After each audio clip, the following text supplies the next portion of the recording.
So nothing in poker is more exciting than building up your roll, running it up, and then taking a shot at higher stakes games, because that's really the dream. Is we want to be playing in the biggest games against the best people, taking on our heroes, the guys that we see on TV, or our heroes from playing online who we see playing the high stakes. We want to be up against them, and then we battle and we work and we do all this stuff to take our shot. And nothing is more exciting than that. But unfortunately, most people ruin it and fail to create the experience of playing your best and then walking away with no regrets. Instead, it ends up being this horrible nightmare experience where you tend to almost always walk away from it obsessing over all the things that you did wrong and feeling deeply unsatisfied with the way that you played, knowing deep down that you had much higher quality performance inside you, but it just didn't come out. And if you do this enough times, cycle through this of build, and then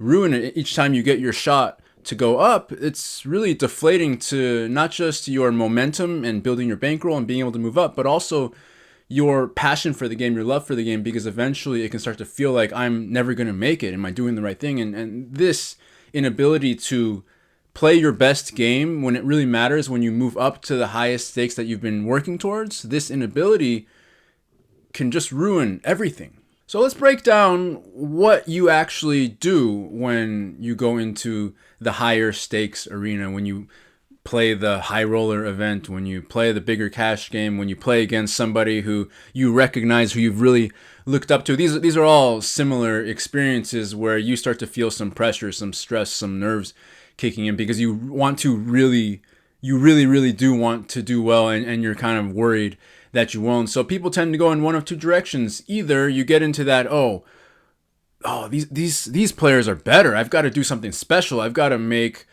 amazing bluffs and amazing calls, and I got to be ready to just fight for every pot, fight for every trip, and I got to start putting the money in much lighter than I do in my regular game. So that's kind of one type of person, one type of scenario that you might be playing out. Or the other one would be going in the opposite direction, where now all of a sudden you freeze up in your regular games, where you're able to pretty consistently and smoothly go for bold plays that you feel are right. Now you start talking yourself out of it, you start passing up on spots, you start saying stuff like, I'm going to wait for a better situation. And either way, you end up walking away not having played the style of play, the way that you played, the quality of play that got you that opportunity in the first place. And that gap between how you usually play that does really well for you and how you played here, that's responsible for your lack of success in the higher games, not whatever you perceive to be the gap in skill level between you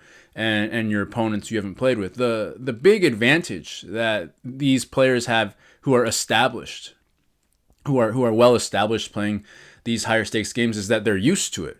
And so for them, this game that you're stepping up to, or this tournament that you're stepping up to, is just another day at the office for them. And so they're able to stay relaxed, comfortable, and just treat it like any other day, because for them it is.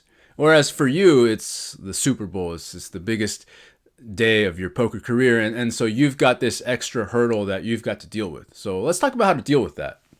Okay, so here's the conventional mindset coaching wisdom, and then this stuff that a lot of the successful people who don't know what they're talking about in this area are going to tell you. They're going to say stuff like, don't think about it. Don't think about how it's a better player. Just treat it like you don't see their face, right? Like, pretend you don't know who it is. Well, you can't do that. And another thing they'll say is, you just gotta detach from the money. Just, it's just chips. It's just chips and cards, and it's not money until you cash it out. So reorient your mind and your thoughts so that you just tell yourself it's just chips, and that'll make you play better. Again, you can't do, that's not a real thing that you can control, because you can't lie to yourself and make yourself believe something that is not true. That's not a real thing. And then they'll say one other thing that I just think is hilarious. They say, well, just play your game. Just play your game, dude. Just go out and play your game. You'll be fine. Well, what the heck? What do you think we've been trying to? You think that you think these people are trying to go play higher stakes and not play their game? You think that's the intention? Is like, I'm gonna work my butt off for days, weeks, months and study so hard and build my role so I can take my shot at this higher game, and my intention is to not play my game? You think that's genuinely what I forgot, and now you just say just play your game and that's gonna be fixed? Come on, get out of here, man. So these are just like empty words of like, here's my best advice, which is to do something that you're not capable of doing right now. Good luck. And that's why mindset coaching fails, and that's why getting advice from people who aren't prioritizing and dedicating, understanding what causes these issues fails, because a lot of successful players genuinely are able to just play their game, and they genuinely don't think about the money when they're playing, and they genuinely don't put anybody else on a pedestal when they're playing. Well, good for them, but you can't just transfer that ability to another person by saying, just do what I do.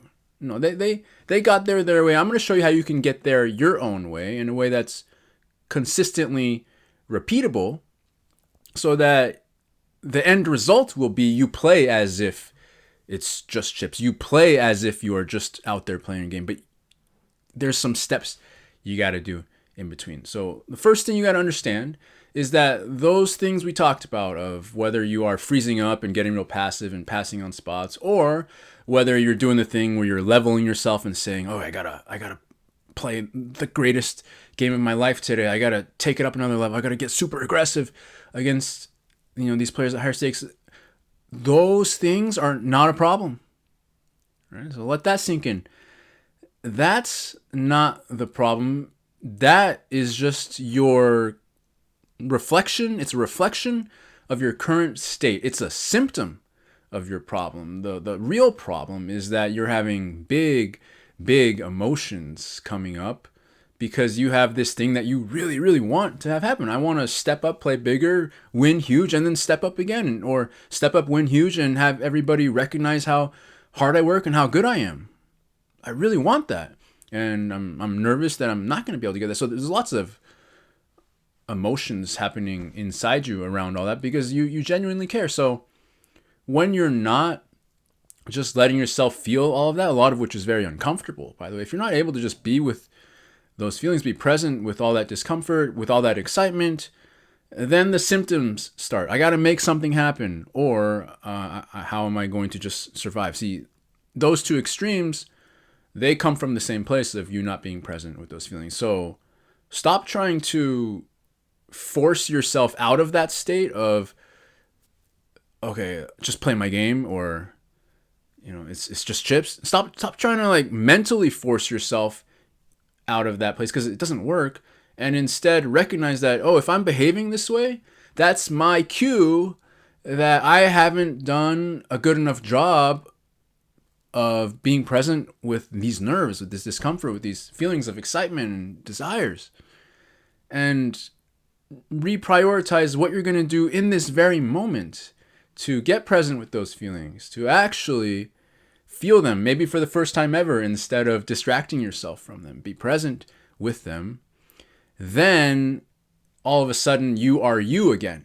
Because until you do that, you are a different version of you who is not capable of just relaxing, playing your game, and doing your best. And so you are not capable of playing at your highest levels in these games that matter the most and walking away with no regrets. Instead, you're just the version of yourself who puts up a half-hearted version of poker for the day, hoping to run hot, hoping things go well, not really feeling any sort of control over how you perform. And as a result, even if you win, you feel unsatisfied and you don't feel like you deserve it, because you kind of don't. and when you lose, it's just the worst thing ever, because you put so much into being able to get to this place only to really just blow it and then have to start over and build back up again. So if you want to have a peak experience playing at the highest levels, understand that you are going to freak out, most likely, because you really care. That's what happens when we care about something and we're not sure what's going to happen. We start to get the nerves. So the nerves are not a problem. The symptoms that you display are not a problem. They're going to happen. Your job is to recognize them quickly, recognize them faster faster each time, so that you can pull yourself back into becoming yourself again by being present with those emotions. You do that, then you'll fit right in. You'll play your game, you'll play well, and most importantly, you'll walk away total peace in your mind, not having to wonder, oh, why did I do that? And that's worth everything. So all that mental gymnastics nonsense that people send you, just play your game, do your best, just act like you've been there before, just fake it till you make it. Not only does it take you out of being able to play your best game, but it robs you of the thing that you wanted probably more than anything from building up to being able to get to this level, which is to play in these games and have a really great time. I mean, you forget about that aspect of, I want to play at these high stakes because that sounds amazing, and I want to really be able to soak it in and enjoy each moment and be at my best.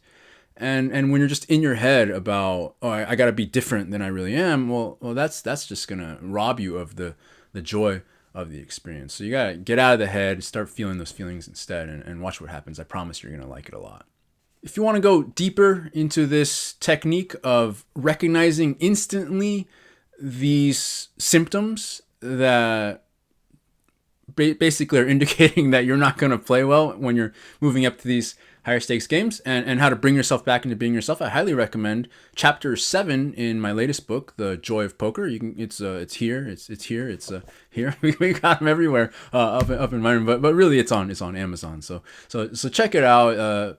You're really going to like what happens when you become a person who can recognize instantly that you've drifted off course and bring yourself back in. So check that out. And if you're cheap and you don't have $10 or $20 to buy a book or whatever, head on to my website, pokerwithpresence.com. I've got some free stuff for you over there that you can download and use right away, starting your very next session. That will help you feel how you want to feel, whether you're playing your regular game, your high stakes game, whatever. All right, hope you enjoyed it for today. We'll see you on the next video.